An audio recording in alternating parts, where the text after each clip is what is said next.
ವಿಚಾರಗಳನ್ನ ಹೇಳಿದ್ರು. ಮತ್ತೆ ಸಿದ್ದರಾಮಯ್ಯನವರ ಫೇವರ್ ಕೂಡ ಹೇಳಿದ್ರು. ಕಾಂತರಾಜ್ ವರದಿನ ಬಿಡುಗಡೆ ಮಾಡಲಿಲ್ಲ. ವಿ.ಪಿ. ಸಿಂಗ್ ಅಧಿಕಾರ ತ್ಯಾಗ ಮಾಡಿ ಮಂಡಲ್ ವರದಿ ಜಾರಿ ಮಾಡಿದ್ರು. ಆದರೆ ಸಿದ್ದರಾಮಯ್ಯ ಒಬ್ಬ ಓಬಿಸಿ ಪರ್ಸನ್ ಆಗಿ ಅವ್ರು ಕಾಂತರಾಜ್ ವರದಿ ಬಿಡುಗಡೆ ಮಾಡಲಿಲ್ಲ ಅನ್ನೋ ವಿಚಾರಗಳು ಕೂಡ ಹೇಳಿದ್ರು. ಖಂಡಿತ ನಾನು ಇದೆಲ್ಲ ಪ್ರತಿಕ್ರಿಯೆ ಕೊಡಬೇಕು ಅಂತ ಇದ್ದೀನಿ. ಸ್ವಲ್ಪ ಅಪಾಯ ಇದೆ, ಬರ್ತಾ ಇದೆ. ಅಂಡರ್ ಕರೆಂಟ್ ರೀತಿ ಎಲ್ಲ ಏನೋ ನಡೀತಾ ಇದೆ. ಇದನ್ನೆಲ್ಲ ನಾವು ಗಮನಿಸ್ತಾ ಇದ್ದೀವಿ. ಬಹಳ ಪ್ರಮುಖವಾಗಿ ಅವರು ಇಲ್ಲಿ ಎಂಟಿ ಹೇಳ್ತಾ ಇದ್ರು, ನಾವು ಬಂದಿರೋದೇ ಬರೋದೇನೆ ಸಂವಿಧಾನ ಬದಲಾವಣೆ ಮಾಡಕ್ರಿ ಅಂತ ಹೇಳ್ತಾ ಇದ್ರು. ಏನೋ ಅವ್ರ ವಿರೋಧಕ್ಕೆ ಮೊನ್ನೆ ಚುನಾವಣೆ ಸೋತ್ಕೊಳ್ಳೋ ಅದು ಅವ್ರ ಟಿಕೆಟ್ ಕೊಟ್ಟಿಲ್ಲ. ಈಗ ಇನ್ನೊಂದು ದಿಢೀರ್ ಬೆಳವಣಿಗೆ ಮೀಡಿಯಾಗಳಲ್ಲಿ ಬರ್ತಾ ಇದೆ. ಈಗ ಏನ್ ಕುಂಭಮೇಳ ನಡೀತಾ ಇದೆ, ಆ ಕುಂಭಮೇಳದಲ್ಲಿ ಈ 3ನೇ ತಾರೀಕು ಹಿಂದೂ ಸಂವಿಧಾನ ನಾವು ಅನಾವರಣಗೊಳಿಸ್ತೀವಿ. ಆದಿ ಶಂಕರಾಚಾರ್ಯರು ಏನು ಪೀಠಗಳು ಸ್ಥಾಪನೆ ಮಾಡಿದ್ದಾರೆ 4, ಆ 4 ಪೀಠ ಅಧ್ಯಕ್ಷರು ಒಪ್ಪಿಟ್ಟು ಸಾಕು.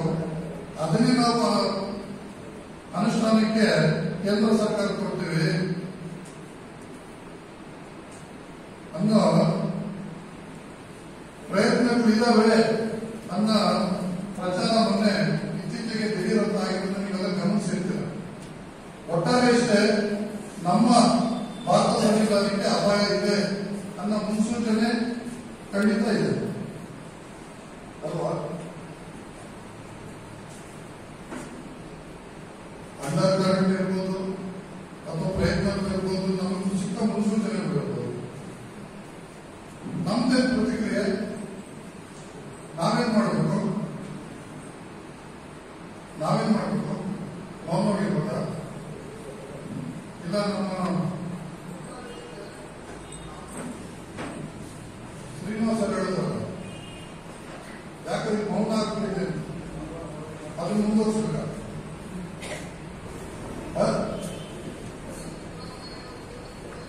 ಇಲ್ಲಿ ಈ ದಿನದ ಈ ಸಭೆಯ ಅಜೆಂಡಾನೇ ಭಾರತ ಸಂವಿಧಾನಕ್ಕೆ ಏನು ಅಪಾಯ ಇದೆ ಅದನ್ನು ರಕ್ಷಣೆ ಮಾಡಬೇಕಾಗಿದೆ.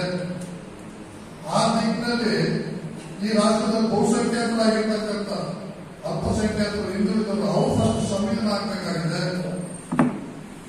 ಇಂಥ ಉದ್ದೇಶವನ್ನು ಇಟ್ಟುಕೊಂಡು ಇವತ್ತು ಈ ಸಭೆಯನ್ನು ಏರ್ಪಾಡು ಮಾಡಿದ್ದಾರೆ ನಮ್ಮ ರಾಜ್ಯದವರು ಮತ್ತೆ ಅವರ ಟೀಮ್. ಅವ್ರಿಗೆ ನಾನು ಇಂಥ ಸಬ್ಜೆಕ್ಟ್ ಆಯ್ಕೆ ಮಾಡಿಕೊಂಡಿದ್ದೇನೆ, ನಾನು ಅವಕಾಶ ಕೊಟ್ಟಿದ್ದೇನೆ. ಇದಕ್ಕೂ ನಾನು ಅವ್ರಿಗೆ ಕೃತಜ್ಞತೆ ಸಲ್ಲಿಸ್ತೇನೆ. ಮೊದಲದಾಗಿ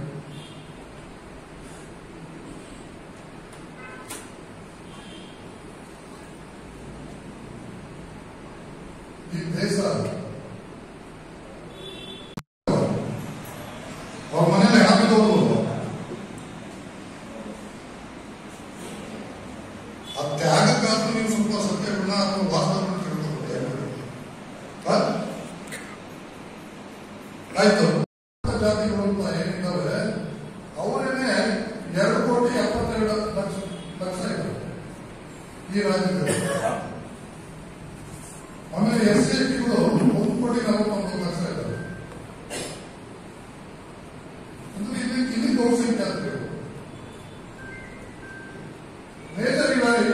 ಮೇಜರ್ ಇನ್ನು ಮೈನಾರಿಟಿನವರು 96,00,000 ಇದ್ದಾರೆ. 70,00,000 ಮುಸಲ್ಮಾನು, 11,00,000 ಚಿಲ್ಲರೆ ಕ್ರಿಶ್ಚಿಯನ್, ಮಿಕ್ಕವರೆಲ್ಲ ಸೇರಿಕೊಂಡ್ರೆ 96,00,000 ಮೈನಾರಿಟಿ ಇದ್ದಾರೆ. 6 ಕೋಟಿ ಜನಸಂಖ್ಯೆಯಲ್ಲಿ ಮೇಜರ್ ಅಲ್ಪಸಂಖ್ಯಾತರು, ಹಿಂದುಳಿದವರು ದಲಿತರು. ಇನ್ನು ನಮ್ಮ ಸಂಖ್ಯೆ ಏನು ಅಂತ ನಮ್ಮ ರಾಜ್ಯ ಸಮಿತಿಯವರು ನಿಮ್ಗೆ ಮಾಹಿತಿ ಕೊಡ್ತೀವಿ. ಯಾಕಂದ್ರೆ ನಾನು ಶಾಸನಸಭೆ ಕಾರ್ಯದರ್ಶಿ. ಯಾವುದೇ ವಿಧಾನಸಭೆ ಮುಗಿದ್ರೆ ಆಯ್ಕೆ ಬರ್ತಾರದು. ಆಯ್ಕೆ ಬಂದ್ರೆ ಪ್ರಮಾಣ ವಚನ ನಾನೇ ಬೋಧನೆ ಮಾಡೋದು. ನಾಲ್ಕು ಸ್ಪೀಕರ್ ಕೂತಿರ್ತಾರೆ, ನಾನೇ ಕೂತಿರ್ತೇನೆ.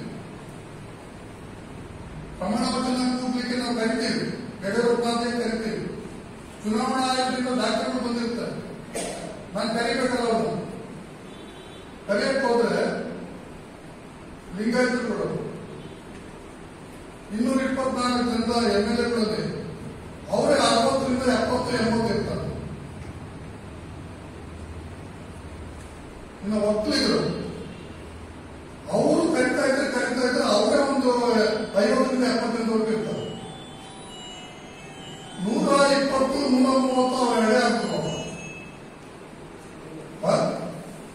ಏನಿಮ್ ಸಿದ್ದರಾಮಯ್ಯ ಆದಿಯಾಗಿ ಎಲ್ಲರೂ ಘೋಷಣೆ ಆಗ್ತಿರಲ್ಲಪ್ಪ, ನೀವು ಹಿಂದುಳಿದವರು 2,70,72,00,000 ನಿಮ್ದೇ ಅಂಕಿ ಸಂಖ್ಯೆಗಳು ಹೇಳ್ತೀವಿ.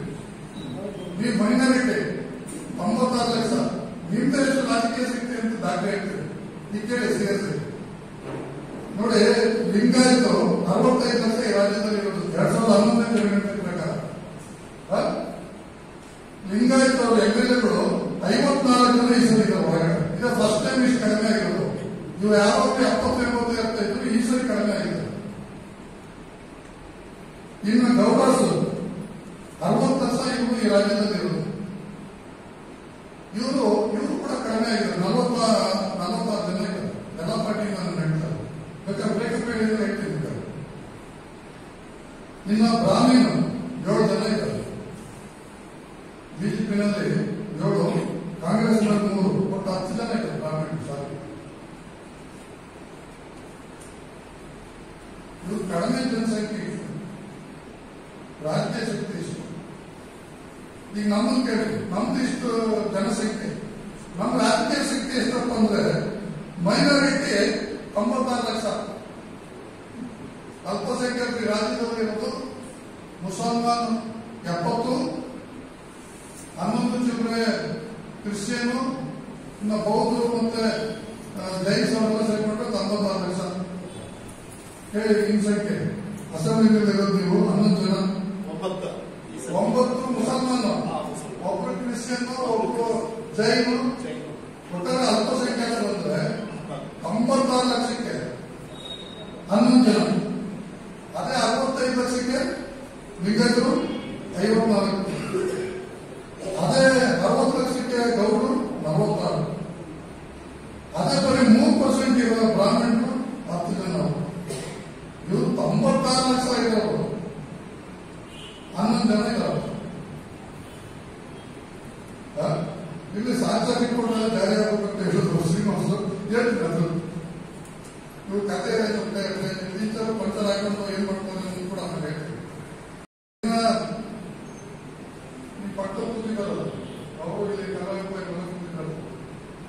ನಮ್ಮ ಶ್ರೀನಿವಾಸ ಹೋಗಿಸಿದ ಯಾರು ಕೂಡಲಿಷ್ಟು ಅಂದ್ರೆ ಭೂಮಾಲಿಕರು ಬಿಟ್ಟು, ಗೌಡ ಲಿಂಗಾಯತ ಬಿಟ್ಟು, ರೆಡ್ಡಿಗಳು ಬಿಟ್ರೆ ಇವ್ರುಗಳು 2,72,00,000 ಇದೆ. ಇದೇ ಫಸ್ಟ್ ಟೈಮ್ ಹಿಸ್ಟ್ರಿ ಒಳಗಡೆ, ವಿಧಾನಸಭೆ ಹಿಸ್ಟ್ರಿ ಒಳಗಡೆ 49 ಜನ ಐದು ಬಂದಿರೋದು ಯಾರು OBC. ಇಷ್ಟು ಜನಸಂಖ್ಯೆಗೆ ಇಷ್ಟು ಬರೇ 65 ಲಕ್ಷ ಇರೋರು 54 ಜನ ಅವರು. ನೀವಿಷ್ಟು ಜನಸಂಖ್ಯೆ ಇದ್ದರೆ 49 ಜನ ಇದೆ. ಇನ್ನ SC STಗಳು 1,08,00,000 SCಗಳು, 41 ಲಕ್ಷ ST. ಇವರು ಒಟ್ಟು ರಿಸರ್ವೇಶನ್ ಇರೋ ಕಾರಣಕ್ಕೆ ಮಾತ್ರ 36 SCಗೆ 15 STಗೆ. ಈ ಕಾರಣಕ್ಕೆ ಅದ್ರ ಜೊತೆಗೆ ರಾಜಣ್ಣ ಮತ್ತೆ ಜಾರಕಿಹೊಳಿ ಇಬ್ರು ಸತ್ವ ಗೆಲ್ತಾರೆ ಜನರಲ್ ಕಾನ್ಸ್ಟಿಟ್ಯೂನ್ಸಿ. 51 + 3 ಜನ 54 ಜನ SC ST ಇದ್ದಾರೆ.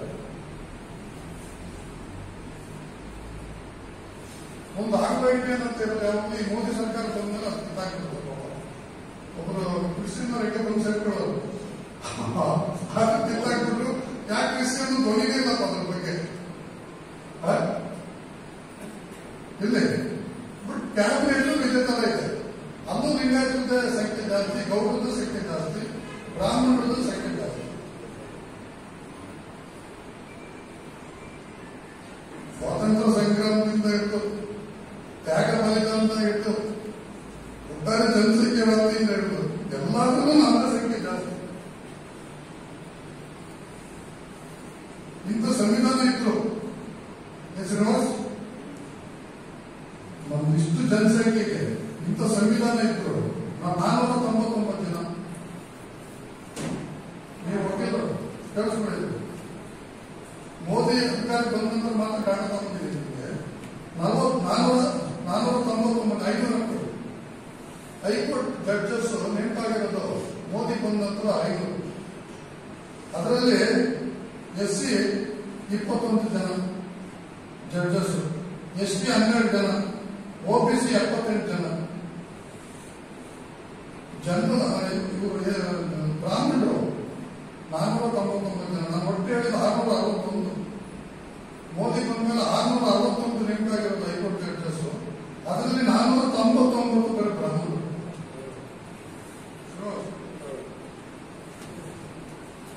ನ್ಯಾಯಾಂಗ ವ್ಯವಸ್ಥೆ ಯಾಕಂದ್ರೆ ವಿಲ್ಸನ್ ಅಂತ ಒಬ್ಬ DMK ಮೆಂಬರ್ ಈಗ ಪ್ರೆಸಿಡೆಂಟ್, ಅವನು ಸಂಸತ್ ಕೇಳಿರೋ ಪ್ರಶ್ನೆಗೆ ಅರ್ಜುನ್ ರಾಮ್ಪಾಲ್ ಮೇಘಲ್ ಅಂತ ಲಾ ಮಿನಿಸ್ಟರ್ ನೀವು ಕೊಟ್ಟಿರೋ ಉತ್ತರ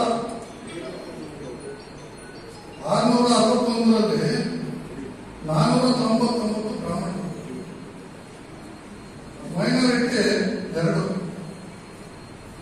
ನೀವು ಮುಸ್ಲಿಂ ಬಿಡಲ್ಲ, ಪಂಚರು ಕಿಂಚರೇ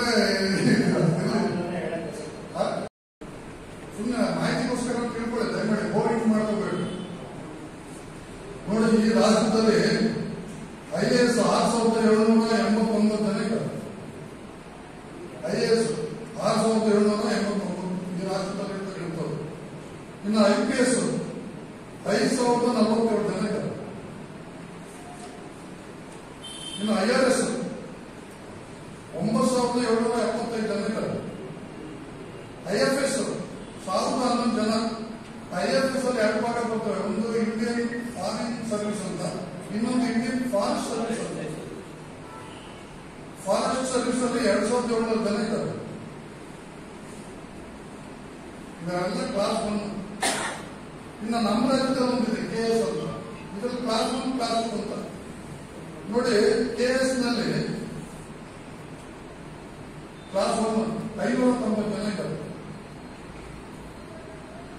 ಇನ್ನು 2000 ಚಿಲ್ಲರೆ ತಹಸೀಲ್ದಾರ್ ಕೇಡರ್ ಇದ್ದಾರೆ. ಇದರಲ್ಲಿ ಈ ಬಹುಸಂಖ್ಯಾತರು ಎಷ್ಟಿದ್ದಾರಪ್ಪ ಅಂದ್ರೆ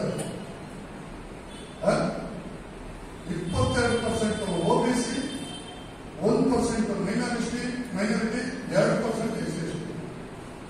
IAS, IPS, IRS ಇರ್ತಕ್ಕಂಥ OBC ನಲ್ಲಿ 22% ಇದೆ, ಮೈನಾರಿಟಿ 1%, SCಗಳು 2% ಇದೆ.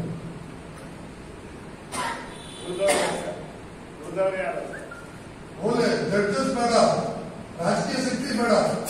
ಓಲಿ ಉದ್ಯೋಗ ರಂಗದಲ್ಲಿ ಇದ್ದೀರಾ ಅಂದ್ರೆ ನಿಮ್ ಶಕ್ತಿ ಇಷ್ಟಿಲ್ಲ. 1% ನೀವು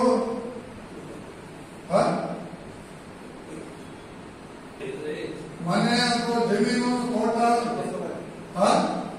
ಸ್ಥಿರಾಸ್ತಿ, ಆಮೇಲೆ ಈ ಚರಾಸ್ತಿಗಳು, ಆಮೇಲೆ ಬ್ಯಾಂಕಲ್ಲಿ ಇಟ್ಟಿರೋದು, ಇದು ಕೂಡ ಮಾಹಿತಿ ತಗೊಂಡಿದ್ದೀವಿ, ಕಲೆಕ್ಟ್ ಮಾಡಿದ್ದೀವಿ. ಲಿಂಗಾಯತರು, ರೆಡ್ಡಿಗಳು, ಇವರು ಆ ಭಾಗದಲ್ಲಿ ಮುಂಚೆ ರೆಡ್ಡಿಗಳು ಈ ಭಾಗದಲ್ಲಿ ಸೇರಿಕೊಂಡು 80% ಆಸ್ತಿ ಅವಸ್ಥೆ ಇದೆ. ಇದೊಂದೇ ಜನಾಂಗದಲ್ಲಿ ಲಿಂಗಾಯತರು ಮತ್ತು ರೆಡ್ಡಿಗಳು ಕರ್ನಾಟಕದಲ್ಲಿ ಉತ್ತರ ಭಾಗದಲ್ಲಿ. ಇನ್ನು ದಕ್ಷಿಣ ಭಾಗದಲ್ಲಿ ಗೌಡಾಸು ಮತ್ತು ರೆಡ್ಡಿಗಳು ಹತ್ರ ಇದೆ 80% ಆಸ್ತಿ. ಇನ್ನು ಮೈನಾರಿಟಿ, OBC ಮತ್ತು SC ಇದ್ದೀರಾ 80% ಜನ ಹೊಂದಿರತಕ್ಕಂಥ ಆಸ್ತಿ 21% ಚಿಲ್ಲರೆ. ಇವತ್ತು ಪ್ರತಿ ಆಸ್ತಿಗಳು, RTCಗಳು, ಖಾತಾಗಳು ಎಲ್ಲ ಕಂಪ್ಯೂಟರೈಸ್ ಆಗಿದ್ದಾವೆ. ಪ್ರತಿ ಡಾಟಾ ಇವತ್ತು ಕಂಪ್ಯೂಟರೈಸ್ ಆಗೋದು ಸಿಗುತ್ತೆ.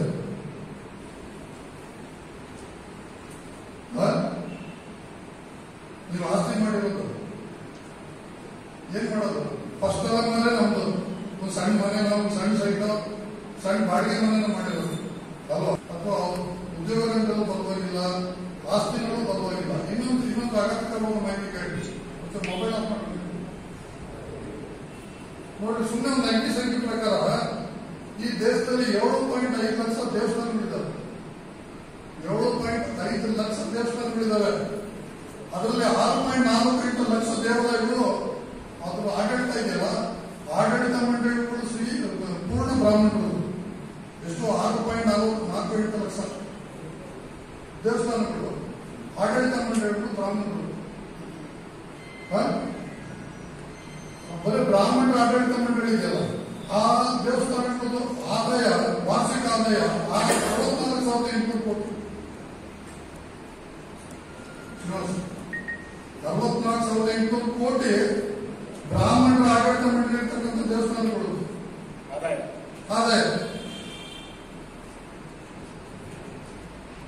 ಆ ದೇವಸ್ಥಾನ ಕಟ್ತಾರೆ ಅಂದ್ರೆ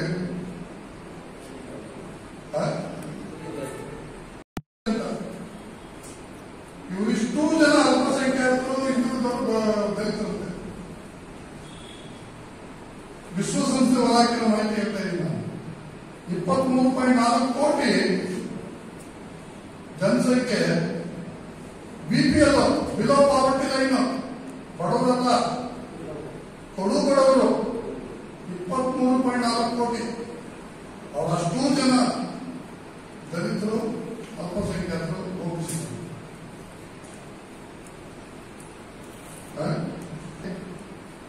ಅದಕ್ಕೆ ಯಾರ ಕಾರಣ ಇದ್ದಾರೆ? ಅದ್ಯಾವ ವ್ಯವಸ್ಥೆ ನಾವು ಯಾವತ್ತನ ಹೇಳ್ಕೊಂಡಿದೀವ? ಆದ್ರೂ ಕಿತ್ತಾಕ್ತೀವಿ. ಅವ್ನ ಸಾಲ ಬಿಡ್ರಿ, ಅವನ ಮಗನ್ ಬಿಡ್ಬೇಡ್ರಿ ಅಂತ ಒಂದು. ಈ ನನ್ನ ಮಕ್ಕಳೆಲ್ಲ ಒಲೆ ಬಿಡೋದ್ರಿ, ಈ ನನ್ನ ಮಕ್ಕಳು ಸರಿ ಇಲ್ಲ, ಈ ನನ್ನ ಮಕ್ಕಳು ಬಡಿಬೇಕ್ರಿ ಅಂತ. ಆ ಸಂಘ ಈ ಸಂಘ ನಾವೇ ಈ ತರ ಧರ್ಮ ಜಾತಿ ಹೆಸರು ಕಿತ್ತಾಡ್ತಾ ಇದ್ದೀವಿ. ಏನು ನಮ್ಮೊಂದು ಉಪಟಗಳು, ನಮ್ಮ ಆರ್ಭಟಗಳು, ನಮ್ದು ಲೆಕ್ಕ ಇಲ್ಲ. ಆ ರೀತಿಯಲ್ಲಿ ನಮ್ದು ನಡೀತಾ ಇದೆ. ಇಂಥ ಸ್ಥಿತಿಗತಿ ತಿಳ್ಕೊಂಡೆ ಕನಕದಾಸರು ಒಂದು ಮಾತು ಹೇಳಿದ್ರು, ನಿಮ್ಮ ಕುಲವೆಂದು ಹೊಡೆದಾಡೋದಲ್ಲಿ ನಿಮ್ಮ ಕುಲದ ನೆಲೆಯೇನಾದರೂ ಬಲ್ಲೆ, ನೀವು ಆ ಜಾತಿ ಈ ಜಾತಿ ಆ ಧರ್ಮ ಅಂತ ಏನ್ ಕಿತ್ತಾಡ್ತಾ ಇದ್ದೀರಲ್ಲಪ್ಪ, ದಯಮಾಡಿ ನೀವುಗಳು ನಿಮ್ಮ ಕುಲದ ನೆಲೆಯೇನಾದ್ರೂ ಬಲ್ಲಿರಾಗಿ ತಿಳ್ಕೊಂಡಿದ್ದೀರ ಅಂತ ಕೇಳ್ತಾರೆ. ಅದಕ್ಕೆ ಯಾರು ತಯಾರಿದ್ರೆ ಏನೋ ಗೊತ್ತಿಲ್ಲ. ತಿಳ್ಕೊಂಡೋಗಿ ಹೋಗಿದ್ರೆ ಯಾರು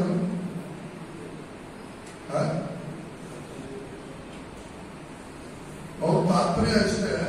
ಕನಕದಾಸರು ಈ ಭಾರತೀಯರು ಇವರೆಲ್ಲ ಆದಿ ದ್ರಾವಿಡನ್ಸ್ಗಳು, ಆದಿವಾಸಿಗಳು, ಬುಡಕಟ್ಟು ನಾಗಾಸಾಧುಗಳು, ಈ ಸಮುದಾಯಗಳು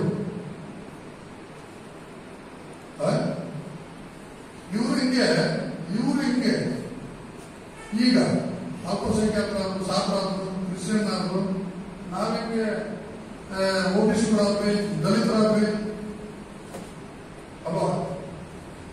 ಈಗಿರೋ ಸ್ಥಿತಿ ಹೆಂಗಾಯ್ತು? ಆಮೇಲೆ ಮೊಬೈಲ್ ಆಫ್ ಮಾಡ್ಕೊಳ್ಳೋದು, ಮೊಬೈಲ್ ಹೇಳ್ಬಿಟ್ಟು ಸುಮ್ಮನೆ ಸೈಟ್ ಹೋಗ್ಬಿಡೋದು, ಬಲ್ಲ ದಯಮಾಡಿ ಕೊಡ್ಬೇಡಿ.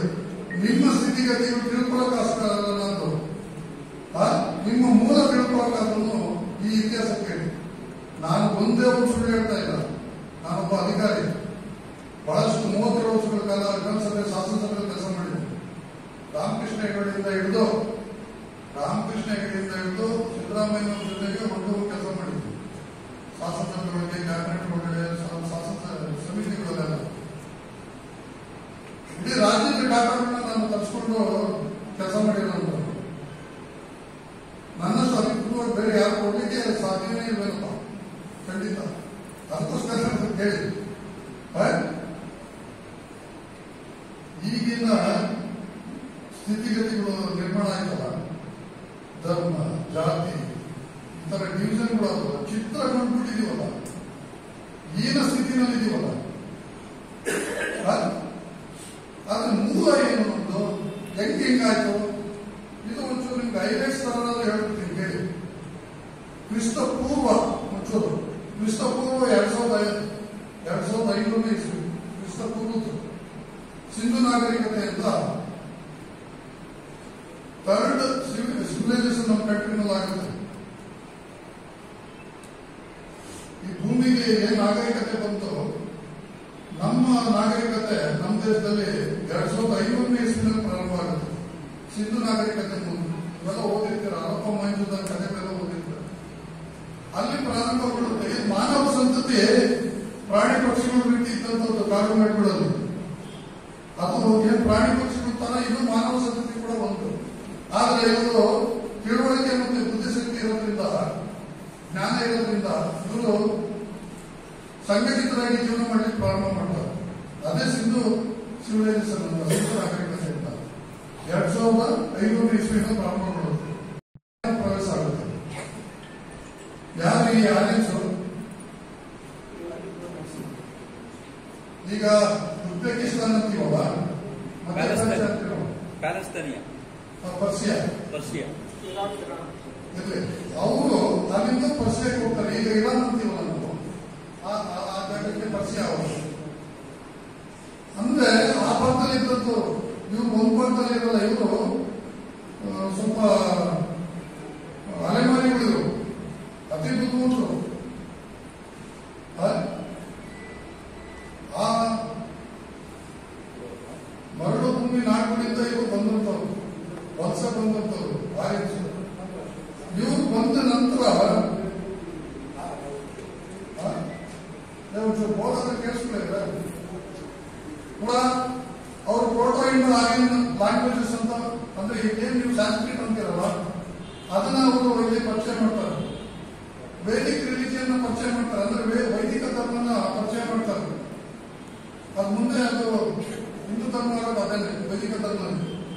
ಆಮೇಲೆ ಇಲ್ಲಿರೋ ಸಮಾಜನ ವರ್ಗೀಕರಣ ಮಾಡ್ತಾರೆ. ವರ್ಣ ಸಮಾಜ ಇತಿಹಾಸದಲ್ಲಿ ಶ್ರೇಣೀಕೃತ ಸಮಾಜ ಮಾಡ್ತಾರೆ. ಬ್ರಾಹ್ಮಣ, ಕ್ಷತ್ರಿಯ, ವೈಶ್ಯ, ಶೂದ್ರ ಅಂತ ಭಾಗ ಮಾಡ್ತಾರೆ. ಇನ್ನ ಪಂಚಮರು ಅಂತ ಈ ಅಸ್ಪೃಶ್ಯರನ್ನ ಹೊರಗಡೆ ಇಟ್ಬಿಡ್ತಾರೆ. ಅವ್ರ ಊರ್ ಒಳಗಡೆ ಬರಂಗಿಲ್ಲ ಅಂತ. ಈ ತರ ಈ ಸಮಾಜನ ವರ್ಗೀಕರಣ ಮಾಡ್ತಾರೆ. ಅಂದ್ರೆ ಪ್ರಾರಂಭ ಆಗುತ್ತೆ. ಮೂಲದಲ್ಲಿ ನಾವೆಲ್ಲ ಯಾರು ಭಾರತೀಯರು, ದ್ರಾವಿಡರು, ನಾಗಸಾಧಕರು ಮತ್ತೆ ಆದಿವಾಸಿಗಳು. ನಾವು ವರ್ಗೀಕರಣ ಇಲ್ಲಿ ಕೊಡ್ತೀವಿ. ಈ ತರ ವರ್ಗೀಕರಣಗೊಂಡಂತ ಸಮಾಜ ಹೆಚ್ಚು ಕಡಿಮೆ 1000 ವರ್ಷಗಳ ಕಾಲ ಈಗಲೂ ಅಸ್ತಿತ್ವದಲ್ಲಿದೆ.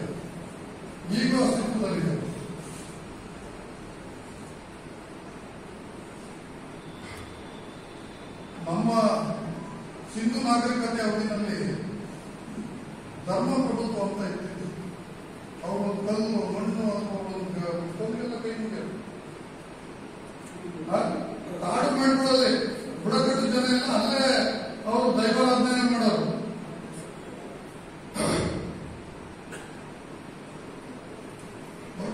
ಈ ಆರ್ಯನ್ಸ್ ಬಂದ್ಮೇಲೆ 10 ಜನದಲ್ಲಿ ಯಾರು ಎಷ್ಟು ಸ್ಟ್ರಾಂಗ್ ಇರ್ತಾರೆ ಅನ್ಕೊಳ್ಳಿ. ನಾನು ಬ್ರಾಹ್ಮಣ ಮೊದಲನೇನು, ಎರಡನೇ ನೀವು ಕ್ಷತ್ರಿಯ. ನಾನು ನಿಮ್ಗೆ ಐಡಿಯಾ ಕೊಡ್ತೀನಿ, ನೀವು ವಿದ್ವಾರ ಇರ್ತಾರನ್ನ ನೀನು ಆಡಳಿತ ಮಾಡುವಂತ. ಇಂಥ ತಂತ್ರಗಳ ಮೂಲಕ ಧರ್ಮ ಪ್ರಭುತ್ವ ಹೋಗಿ ಈ ರಾಷ್ಟ್ರದಲ್ಲಿ ರಾಜಪ್ರಭುತ್ವಗಳು ಪ್ರಾರಂಭ ಆಗ್ತದೆ. ಅಲ್ಲಲ್ಲೇ ಏನು ಭಾಗಕ್ಕೆಲ್ಲ ಅಖಂಡ ಭಾರತ 565 ರಾಜ ಸಂಸ್ಥಾನಗಳು ಆಗ್ತವೆ. ಹೀಗೆ ಸಾಗಿ ಬಂದಂತ ಈ ರಾಷ್ಟ್ರ ಈ ಸಮಾಜನ ಚಿತ್ರ ಮಾಡಿಬಿಡುತ್ತೆ. ವರ್ಣಾಶ್ರಮ ನೀತಿ, ಶ್ರೇಣೀಕೃತ ಸಮಾಜ ಹೆಸರು. ಈ ಕಾರಣದಿಂದ ನಾವು ನೀವೆಲ್ಲ ಮೂಲ ಭಾರತೀಯರಾಗಿದ್ರು, ಮೂಲ ದ್ರಾವಿಡನ್ಸ್ ಆಗಿದ್ರು, ಮೂಲ ಆದಿವಾಸಿಗಳಾಗಿದ್ರು, ನಾವಿವತ್ತು ಜಾತಿಗಳಾಗಿ ವಿಂಗಡಣೆ ಆಗಿದ್ದೀವಿ. ಇದನ್ನು ಮಾಡಿದವರು ಆರ್ಯನ್ಸ್, ವೈದಿಕ ಧರ್ಮದವರು, ಅರ್ಥಾತ್ ಬ್ರಾಹ್ಮಣರು. ಇದು ನಮ್ಮ ಚಿತ್ರಕೊಂಡಿರೋ ಕಥೆ. ಬಹಳ ಸರಳವಾಗಿ ಹೇಳಿದ್ದೀವಿ. ಇನ್ನ ನಮ್ಮಲ್ಲಿ ಪಾಸ ಕೂತವ್ರೆ, ಅಲ್ಲಿ ಸಣ್ಣವರ ಕೂತಿದ್ದಾರೆ. ಇವ್ರದ್ದೇನು ಅಂತ ತಿಳ್ಕೊಳ್ಬೇಕಾದ್ರೆ ನಾವು ಆದಿವಾಸಿಗಳು ಇವತ್ತು ಹೆಂಗೆ ಜಾತಿಗಳಾಗಿ ವಿಂಗಡಣೆ ಆಗಿದ್ದೀವಿ ಅನ್ನೋದು ಹೇಳಿದೆ. ಯಾರು ಮಾಡ್ತಾರೋ ಅಂತ ಹೇಳಿದೆ. ಇವ್ರು ಹೆಂಗಾದ್ರು ಸಣ್ಣವಾಜಿ ಮುಸಲ್ಮಾನ್ರ ಹೆಂಗ್ ಬಂದ್ರೆ ನೀವು ಹೆಂಗೆ ಎಲ್ಲ ಬೇರೆ ದೇಶದಿಂದ ಹೆಂಗ್ ಬಂದ ಕ್ರಿಸ್ತ ಶಕ ಸ್ಟಾರ್ಟ್ ಆಗುತ್ತೆ. ಕ್ರಿಸ್ತ ಶಕ ಸ್ಟಾರ್ಟ್ ಆದ್ರೆ 700 712 ಕ್ರಿಸ್ತಶಕ 712 ಮುಸಲ್ಮಾನ್ ರಾಜ ಮೀರ್ ಕಾಸಿಂ ಅಂತ ದಾಳಿ ಮಾಡ್ತಾರೆ ದೇಶದಲ್ಲಿ. ಅನಂತರ ಮಹಮ್ಮದ್ ಗಜನಿ ಅಂತ ಹೇಳಿ, ಮಹಮ್ಮದ್ ಗೋರಿ ಅಂತ ಹೇಳಿ, ಜಂಗೀಸ್ ಖಾನ್ ಅಂತ, ಕುತುಬ್ದೀನ್ ಐಬಕ್ ಅಂತ ಈ ತರ ಬಹಳಷ್ಟು ಮುಸಲ್ಮಾನ್ ದೊರೆಗಳು ಈ ರಾಜ್ಯನ ದಾಳಿ ಮಾಡ್ತಾರೆ. ಇಲ್ಲಿರ್ತಕ್ಕಂಥ ಸಂಪತ್ತು ಮತ್ತೊಂದನ್ನೆಲ್ಲ ಗೂಡಿ ಮಾಡಲಿಕ್ಕೋಸ್ಕರ ದಾಳಿ ಮಾಡ್ತಾರೆ. ಅನಂತರ ಏನ್ ದಾಳಿಗೆ ಅವರು ಬಂದಿದ್ರಲ್ಲ, ಇವರು ಕೆಲವೊಮ್ಮೆ ಇಲ್ಲಿರೋರ್ನೇ ಬಿಟ್ಟು ಹೋಗಿರ್ತಾರೆ. ಮತಾಂತರ ಮೂಲಕ ಏನೋ ಅವ್ರಿಗೆ ಸ್ವಲ್ಪ ಗಮನ ಕೊಟ್ಟಿರ್ತಾರಲ್ಲ, ಅವ್ರನ್ನ ಇಲ್ಲೇ ಬಿಟ್ಟು ಹೋಗಿರ್ತಾರೆ. ಅವರೇ ಗುಲಾಮ್ ಅಂತ ನೇಮಕ ಮಾಡ್ಕೊಂಡಿರ್ತಾರಲ್ಲ ಸೇವೆ ಮಾಡಕ್ಕೆ. ಅವ್ರ ಗುಲಾಮಿ ಸಂಸ್ಕೃತಿ ಅಂತ ಸ್ಟಾರ್ಟ್ ಆಗುತ್ತೆ. ಇದೇ ಮೂರೇ ಸಾಮ್ರಾಜ್ಯ ಅಂತೀವಿ, ಅಂತ ಸಾಮ್ರಾಜ್ಯ ಗುಲಾಮಿ ಸಂಸ್ಕೃತಿ ಅಂತ ಪ್ರಾರಂಭ ಆಗುತ್ತೆ. ತುಗಲಕ್ ಸಂಸ್ಕೃತಿ ಅಂತ ಸ್ಟಾರ್ಟ್ ಆಗುತ್ತೆ, ಖಿಲ್ಜಿ ಸಂಸ್ಕೃತಿ ಅಂತ ಸ್ಟಾರ್ಟ್ ಆಗುತ್ತೆ, ಲೋಧಿ ಸಂಸ್ಕೃತಿ ಅಂತ ಸ್ಟಾರ್ಟ್ ಆಗುತ್ತೆ, ದೆಹಲಿ ಸುಲ್ತಾನ್ ಅಂತ ಕೇಳಿರ್ತೀರ. ಇವರಾದ್ಮೇಲೆ ಮೊಘಲ್ ಪ್ರವೇಶ ಆಗುತ್ತೆ, ಮೊಘಲ್ ಸಾಮ್ರಾಜ್ಯ ಕೇಳಿರ್ತೀರ. ಬ್ರಿಟಿಷ್ನವ್ರು ಬರೋದಕ್ಕೂ ಇದ್ರು. ಅಂದ್ರೆ ಕ್ರಿಸ್ತಶಕ 1ರಿಂದ ಕ್ರಿಸ್ತಶಕ 15 ಬ್ರಿಟಿಷರು ಈ ದೇಶದ ಬಹುಭಾಗನ ಆಳ್ವಿಕೆ ಮಾಡಿದ್ದಾರೆ.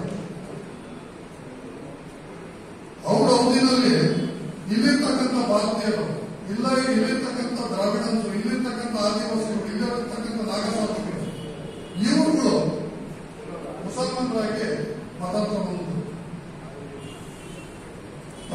ಇವರೆಲ್ಲ ಮೂಲದಲ್ಲಿ ಯಾರು?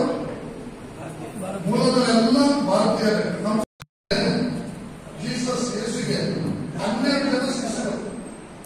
ಅದರಲ್ಲಿ 12 ಶಿಷ್ಯರು ಸೈಂಟ್ ಥಾಮಸ್ ಅಂತ. ಆ ಸೈಂಟ್ ಥಾಮಸ್ ಮೊದಲನೇ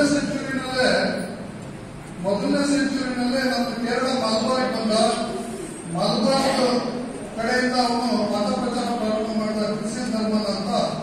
ಯಾರು ಹೇಳಿದ್ರು? ನಮ್ಮ ಕ್ರಿಶ್ಚಿಯನ್ ಧರ್ಮೀಯರು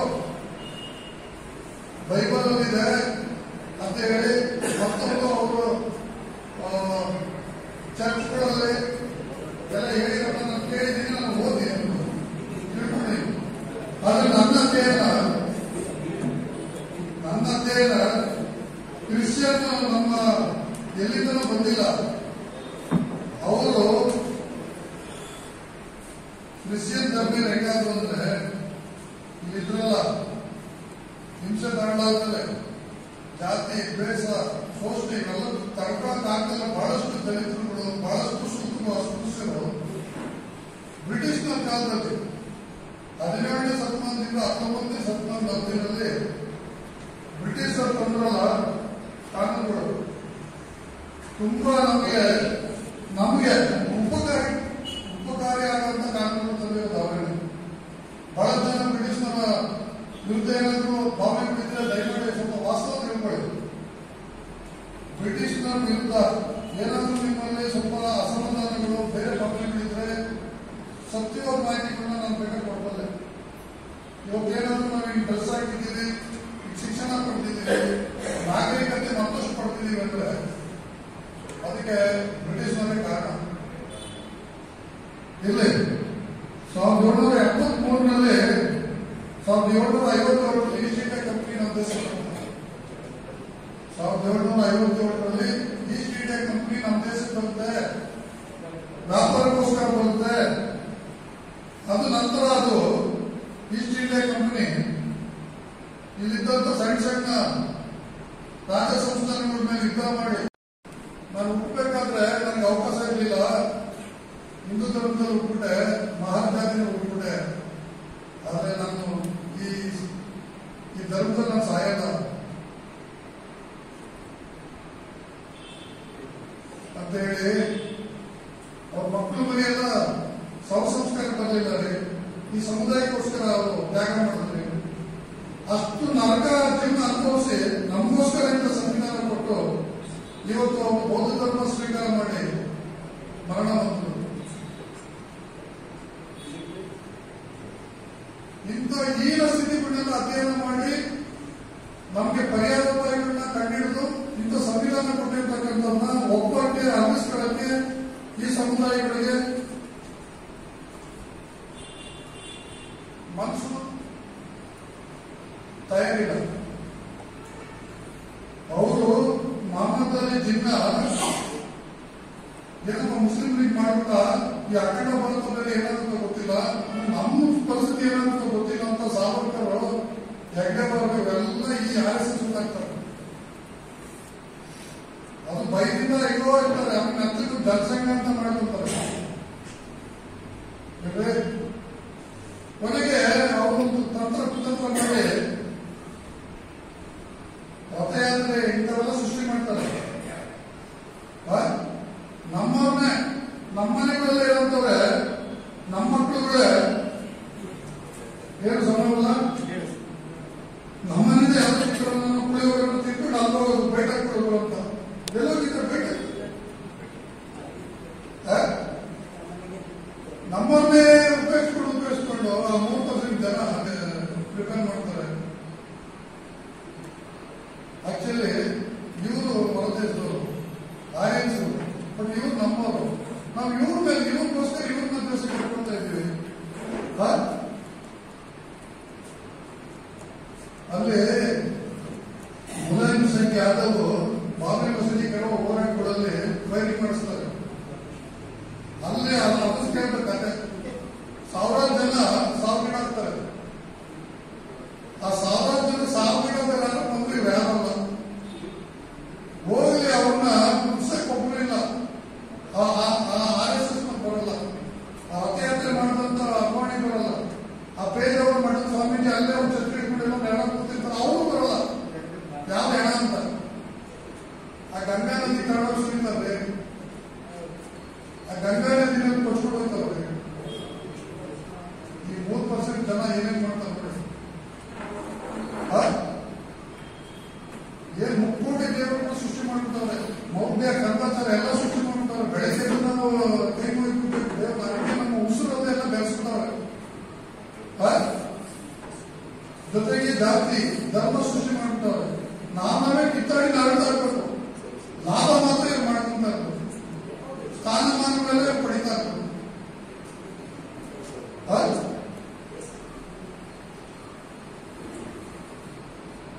ಇಷ್ಟೆಲ್ಲ ಹೇಳಿ ನಿಮ್ಗೆ ಇಂಡೋನೇಷ್ಯಾ ಏನಾಯ್ತು, ಇರಾಕ್ ಏನಾಯ್ತು, ಅಫ್ಘಾನಿಸ್ತಾನ ಏನಾಯ್ತು, ಯಾರಿಗಿಂತ ಅಫ್ಘಾನಿಸ್ತಾನದಲ್ಲಿ ಹಿಂಗೆ ಇವ್ರದೇ ಒಂದು ಯೂನಿವರ್ಸಿಟಿಗಳವೆ, ವಾಟ್ಸಪ್ ಯೂನಿವರ್ಸಿಟಿಗಳು ಅಂತ ಸೃಷ್ಟಿ ಮಾಡಿಬಿಡ್ತಾರೆ. ಏನು ಆ ವಾಟ್ಸಪ್ ಯೂನಿವರ್ಸಿಟಿಗಳು ಬಿಡ್ತಾರೆ, ಹೋಗ್ಬಿಟ್ರೆ ನಿಜ ಏನಪ್ಪ ಅನ್ಬೇಕು. ಅಂದ್ರೆ ಇವರು ಭಾರತನ ಇವ್ರದೇ ಮಾಡ್ಕೊಂಡ್ಬಿಡ್ತಾರೆ, ಮುಸ್ಲಿಂ ರಾಷ್ಟ್ರ ಮಾಡ್ಬಿಡ್ತಾರೆ. ನಾವು ಹಿಂದೂಗಳು ನಮ್ದು ಇದು ರಾಷ್ಟ್ರ, ಇವ್ರನ್ನ ಓಡಿಸ್ಬೇಕು. ಏನ್ ಬೆಡ್ ಬಾಯಿ ಮಾಡ್ತಾರೆ, ಹುಡುಗರಿಗೆಲ್ಲ ಬಿಡ್ತಾ ಇರ್ತಾರೆ ಕಾಲೇಜು. ಅಲ್ಲಿ ಬೇರೆ ತರ ಹಿಂಸೆ ಸ್ಟಾರ್ಟ್ ಮಾಡ್ತಾರೆ. ಅದೇನಪ್ಪ ಇದನ್ ಕಟ್ಟಿದ್ರು ಅಜಾನು ಏನೇನೋ ಅಂಕಿ ಸಂಖ್ಯೆಗೋಸ್ಕರ ನಿಮ್ಗೆ ಹೇಳ್ತೀನಿ. ಇದೊಂದು ಮಾಹಿತಿ ತಿಳ್ಕೊಳ್ಬೇಕಾದ್ರೆ 2001 ಜನಗಣತಿ ಇತ್ತಲ್ಲ, 10 ವರ್ಷಕ್ಕೊಮ್ಮೆ ಜನಗಣತಿ ಆಗುತ್ತೆ, ನಿಮ್ಗೆ ಗೊತ್ತಿದೆ. 2001 ಜನಗಣತಿ ಪ್ರಕಾರ ಹಿಂದೂಗಳ ಸಂಖ್ಯೆ 83.86% ಇದ್ದಿತ್ತು. ಈ ರಾಜ್ಯದ ಒಟ್ಟಾರೆ ಜನಸಂಖ್ಯೆಯಲ್ಲಿ ಹಿಂದೂಗಳ ಜನಸಂಖ್ಯೆ ಇದ್ದಿದ್ದು 83.86%. ಇನ್ನು 2011 ಬಂದ್ರೆ 84% ಆಗುತ್ತೆ ಹಿಂದೂಗಳ ಜನಸಂಖ್ಯೆ, ಒಟ್ಟಾರೆ ಜನಸಂಖ್ಯೆ ಅಂದ್ರೆ ಹೆಚ್ಚಳ ಆಗುತ್ತೆ ಹಿಂದೂಗಳ ಜನಸಂಖ್ಯೆ. ಅದೇ ಈ ಮುಸಲ್ಮಾನರು ತೊಗೊಳ್ಳಿ, ಒಟ್ಟು ಜನಸಂಖ್ಯೆ ಪೈಕಿ 12.23% ಇರುತ್ತೆ. 12.23% ಒಟ್ಟಾರೆ ಜನಸಂಖ್ಯೆ ಅಂತ 2001ರಲ್ಲಿ. ಇದು ಜನಗಣತಿ ಅಂತ ಹೇಳ್ತಾ ಇಲ್ಲ. ಇವರು 2011ರಲ್ಲಿ 12.92 ಆಗುತ್ತೆ. ಅಂದ್ರೆ ಪಾಯಿಂಟ್ ಸಮ್ ಹೆಚ್ಚಳ ಆಗುತ್ತೆ. ಇವ್ರದ್ದು ಹಿಂದೂಗಳು ಹೆಚ್ಚಳ ಆಗುತ್ತೆ, ಇವ್ರದ್ದು ಹೆಚ್ಚಳ ಆಗುತ್ತೆ. ಇನ್ನೊಂದು ಕ್ರಿಶ್ಚಿಯನ್ ಡಾಟಾ ತಗೊಂಡು ನಿಮಗೋಸ್ಕರ. ಕ್ರಿಶ್ಚಿಯನ್ 2001ರಲ್ಲಿ 1.91% ಇತ್ತು. ಒಟ್ಟಾರೆ ಜನಗಣತಿಯಲ್ಲಿ ಒಟ್ಟಾರೆ ಜನರ ಪೈಕಿ ಕ್ರಿಶ್ಚಿಯನ್ 1.91% ಇದ್ದಿದ್ದು. ದುರಂತ ಏನಪ್ಪ ಅಂದ್ರೆ 2011ಕ್ಕೆ ಇವ್ರ ಜನಸಂಖ್ಯೆ ಕಡಿಮೆ ಆಗುತ್ತೆ, 1.87% ಆಗುತ್ತೆ. ಮತಾಂತರ ಮಾಡ್ತಾ ಇದ್ರೆ ಇವರೆಲ್ಲ ಹೆಚ್ಚಳ ಆಗ್ಬೇಕಲ್ಲ. ಹಂಗಾರೆ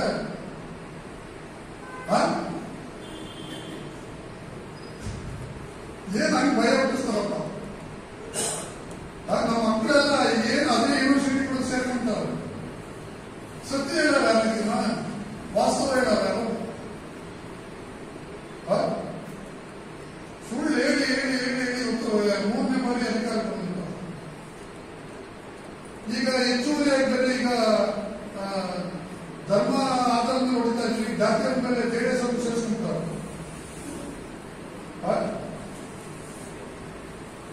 ಅದೇ ಕರ್ನಾಟಕದ ಸ್ವಲ್ಪ ನಿಂದೆ ಒಂದು ಪ್ರಾಬ್ಲಮ್ ಇದೆ. ಆಮೇಲೆ ಮತಾಂತರ ಕಾಯ್ದೆ ಸ್ವಾತಂತ್ರ್ಯ ದಿನದಿಂದ ಇದೆ. ಬಟ್ ಬಿಜೆಪಿ ಸರ್ಕಾರದ ಒಂದು ತಗೊಂಡು ಮತಾಂತರ ಮಾಡಂಗಿಲ್ಲ. ಆಮಿಷ ಒಡ್ಡಿ ಅಥವಾ ಏನನ್ನ ತಂತ್ರ ಮಾಡಿ ನೀವು ಮತಾಂತರ ಮಾಡಿದ್ರೆ ಅದು ಅಪರಾಧ, ಶಿಕ್ಷೆ. ನೀವು ಸಾಹಿತ್ಯ ಮತಾಂತರ ಆಗಬೇಕು ಅಂದ್ರೆ ಡಿಸಿಗೆ ಹೋಗಿ ಅರ್ಜಿ ಹಾಕಬೇಕು. ಅದಕ್ಕೆ ಪ್ರೊಸೀಜರ್ಗಳು ಏನ್ ಪ್ರೊಸೀಜರು? ಅಬ್ಜೆಕ್ಷನ್ ಕನ್ಫರ್ಮ್ ಮಾಡ್ತಾರೆ. ಯಾರನ್ನ ಅಬ್ಜೆಕ್ಷನ್ ಕೊಟ್ಟರೆ ಅವನೊಂದು ಮತಾಂತರಕ್ಕೆ ಅವಕಾಶ ಕೊಡೋದು. ಇಂಥ ಕಾನೂನು ಕಾರಣಕ್ಕೆ ಇವರು ಬಹಳಷ್ಟು ಮತಾಂತರ ಕೊಡ್ತಾ ಇಲ್ಲ. ಮತಾಂತರ ಒಂದೇ ಜಾತಿ ಪ್ರಮಾಣ ಪತ್ರ, ಧರ್ಮ ಪ್ರಮಾಣ ಪತ್ರ ಸಿಕ್ಕಿಲ್ಲ. ಬಟ್ ವಾಸ್ತವ ಏನು ಗೊತ್ತಾ? ಮತಾಂತರದಿಂದ ಜನಸಂಖ್ಯೆ ಹೆಚ್ಚಳ ಆಗೋದು ಖಂಡಿತ ಸುಳ್ಳು. ವಾಸ್ತವ ಆದಿಕವಿ ಪಂಪ ಕೇಳಿದ್ರೆ ಶನಿವಾರ ಬ್ರಾಹ್ಮಣ ಅವನು ಜೈನ ಧರ್ಮಕ್ಕೆ ಮತಾಂತರ ಆಗ್ತಾನೆ. ರನ್ನ ಅವನು ಕೂಡ ಬ್ರಾಹ್ಮಣ, ಅವನು ಕೂಡ ಜೈನ ಧರ್ಮಕ್ಕೆ ಮತಾಂತರ ಆಗ್ತಾನೆ. ಸಾಮ್ರಾಟ್ ಅಶೋಕ್ ಕ್ಷತ್ರಿಯ, ಅವನು ಬೌದ್ಧ ಧರ್ಮಕ್ಕೆ ಮತಾಂತರ ಆಗ್ತಾನೆ. ಬಸವಣ್ಣವರು ಬ್ರಾಹ್ಮಣರು, ಅವರು ಲಿಂಗಾಯತ ಧರ್ಮಕ್ಕೆ ಮತಾಂತರ ಆಗ್ತಾರೆ. ನಮ್ಮ ಅಂಬೇಡ್ಕರ್ ನಿಮ್ಗೆಲ್ಲ ಗೊತ್ತು ಬೌದ್ಧ ಧರ್ಮ. ಏನು ಕೇಳಿದೆ ಅಂದ್ರೆ ಮತಾಂತರ ಅನ್ನೋದು ಇತಿಹಾಸ ಕಾಲದಿಂದ ಇದೆ. ಈಗ ಅಪಪ್ರಚಾರ ಮಾಡಿ ಮಾಡಿ ಮಾಡಿ ಮಾಡಿ ದೇಶ ಕ್ರಿಯೇಟ್ ಮಾಡೋದು, ನಮ್ಮನ್ನ ಜಾತಿ ಜಾತಿಯಾಗಿ ಪೀಡನೆ ಮಾಡೋದು, ನಮ್ಮನ್ನ ಭಯ ಹುಟ್ಟಿಸೋದು. ಈ ಭಯ ಹುಟ್ಟಿಸಿ ನಮ್ಮನ್ನ ದಿಕ್ತಪ್ಪಿಸಿ ಎಲ್ಲಿ ಇವರು ಭವಿಷ್ಯದಲ್ಲಿ ಈ ನಮ್ಗಿರೋ ಸಂವಿಧಾನ, ಈ ಸಂವಿಧಾನ ಎಲ್ಲಿ ಏನ್ ಮಾಡ್ಬಿಡ್ತಾರೋ ಅಂತ ಆತಂಕಗಳನ್ನ, ಅಪಾಯಗಳನ್ನ ತಂದು ಕೊಡ್ತಾ ಇದ್ದಾರೆ ಅಲ್ವಾ? ಈ ರಾಷ್ಟ್ರದಲ್ಲಿ ಸಮಾನತೆ ಭಾರತ ರಾಷ್ಟ್ರ ನಿರ್ಮಾಣ ಆಗ್ಬೇಕಲ್ವಾ? ಮುಗಿಸ್ತೀರಿ. ನೀವು ಸಹನೆಯಿಂದ ತಾಳ್ಮೆಯಿಂದ ಕೇಳಿದ್ರೆ ನನ್ನ ಹೃದಯಪೂರ್ವಕ ಧನ್ಯವಾದಗಳು. ನಾನು ಈ ಮಣ್ಣಿನ ಮಗ, ನಾನು ಈ ಮಣ್ಣಿಗೆ ನಮಸ್ಕಾರ ಮಾಡ್ತೇನೆ. ಇಲ್ಲಿ